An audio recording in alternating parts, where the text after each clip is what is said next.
Hey, what's up everyone? Just wanted to go over a few bonus questions from the Amateur Exegete interview on Amateur Hour. If you haven't checked out that interview, be sure to check it out. I will link to that in the description below. But there were a few questions that we didn't get to where I didn't feel like I addressed fully, so I just wanted to go through those on this video here. So just starting off here, what do sources like the Elohist tell you about the purpose of the text wherein they are found? All right, so for the Elohist, there are 5 sections. There's Abraham, Jacob, Joseph, Moses, and Balaam. So I'll just go through each one of those and just kind of give you the general purpose of each one. So Abraham, the whole idea behind that is to inject the Israelites into the lineage of Abraham.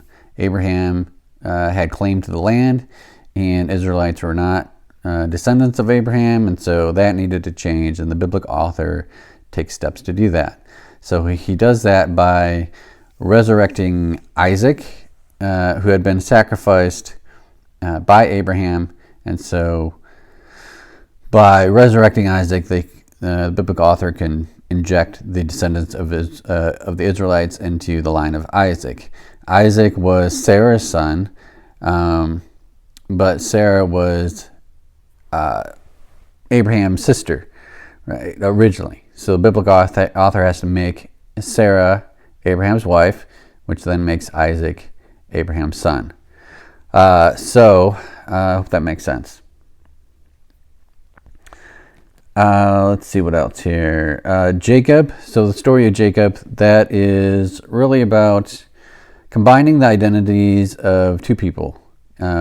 One is the person Israel, and the other person is the person Jacob, right? So they're combining these 2 identities into one person so that then their descendants will be considered like one tribe. Now, at the time I did the Elohist, I didn't know who the descendants of Jacob were. Like, I just called them the Jacobites. But after reading, especially the prophetic literature in the Bible, it's pretty obvious that the descendants of Jacob were the southern Judah, right? And so that makes sense because many biblical authors try to combine the identity of northern Israel and southern Judah. But this makes this kind of proves the point I was saying in my interview, is that the source criticism I used was wrong, because combining these 2, Jacob and Israel, into one identity, that would be a very Yahwist thing to do. And so that aspect of things is not actually Elohist in hindsight.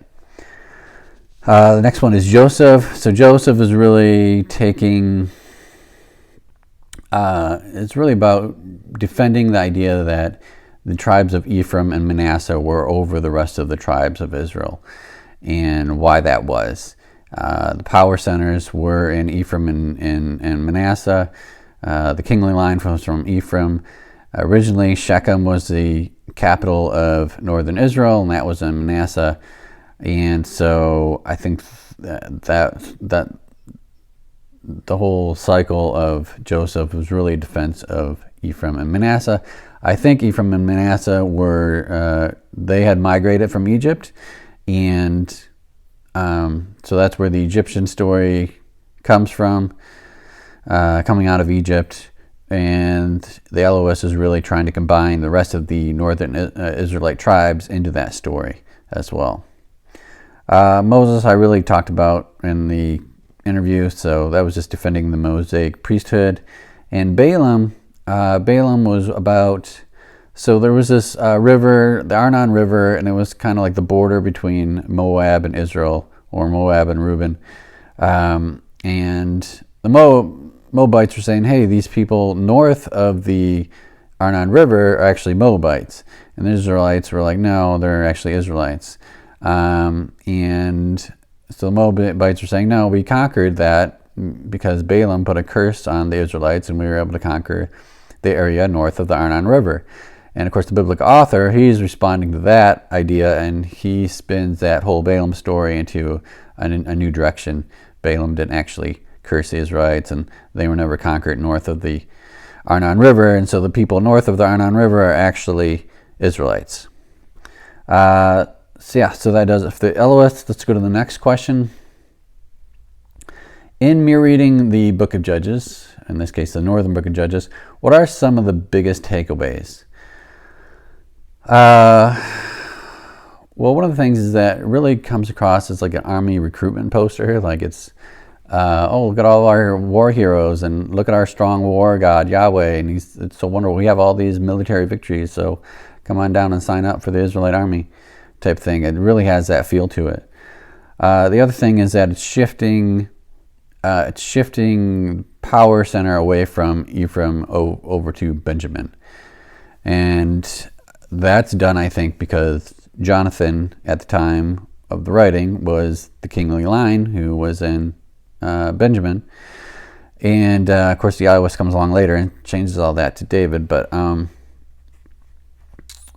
yeah, so I think originally Saul was an Ephraimite, and that he was switched over to Benjamite, to being a Benjamite. I think Ehud was originally a Benjamite, or Ephraimite. He was switched over to be a Benjaminite. And so there's this shift over to Benjamin because Benjamin was the new power center then. All right, so some of the cycles and judges I've already talked about. Some of the ones I didn't were Ehud. So Ehud was really the whole assassination or assassination plot to kill what's his name, King Ekron, something like that. It's a total fabrication. Never happened. Ehud went down there to see the king, but nothing happened. That whole left-handed dagger jab, all made up. There's, and it's written in a way so that it explains why there were no witnesses and why no one had ever heard of it. So that's the point of Ehud. Samuel is shifting Samuel over from a prophet of El over to a prophet of Yahweh. And yeah, I mean, that's really the main purpose of that. Because the Yahwist, and again, this is, you can see the Yahwist, the source criticism is wrong once again here because the Yahwist is manipulating this story to be for Yahweh. So he's shifting Samuel over to a prophet of Yahweh. Jephthah, very similar to Gideon, because Gideon was not an Israelite. Jephthah was not an Israelite either, and so it makes him an Israelite war hero. That's the purpose of that. All right, next question. You talk in your video about Tekoa being a place of refuge for insurgents. Do you think Amos was an insurgent? Probably not. I don't see really too much evidence of that. I would say he was a fugitive.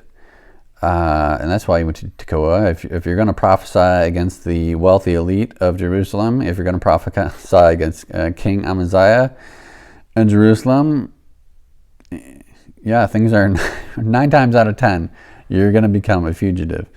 But like I said in the interview, I don't really see any propaganda in Amos's original words. And if there is, it's pretty subtle. So, I mean, it's possible that he was prophesying this to kind of undercut the king and the ruling elite at the time. But I don't really see much evidence of it. But it's certainly possible. I would say for sure he was a fugitive. An insurgent, I don't know about that one.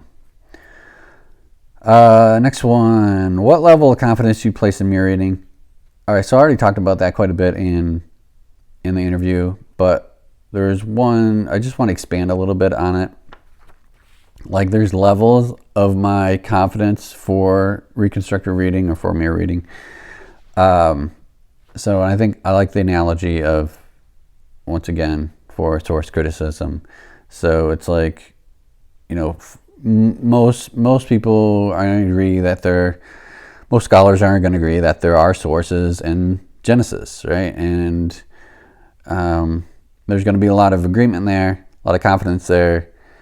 And then what those sources are, there's going to be a little bit more debate on that. And which verses go with which sources, so there's going to be a lot of debate on that. So in a similar way, for reconstructive reading, I feel really confident that the biblical authors were interacting with underlying narrative. Okay, and I'm pretty confident, very confident about that. I'm pretty confident that I've got the basic gist of it done, right.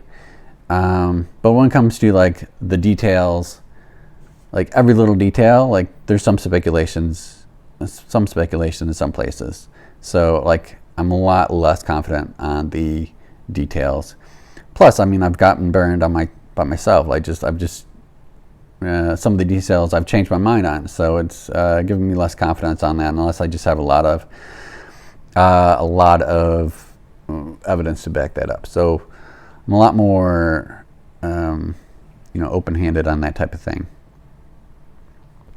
All right, well, I think that's it for the rest of the questions. If you have any questions for me, let me know. Thanks.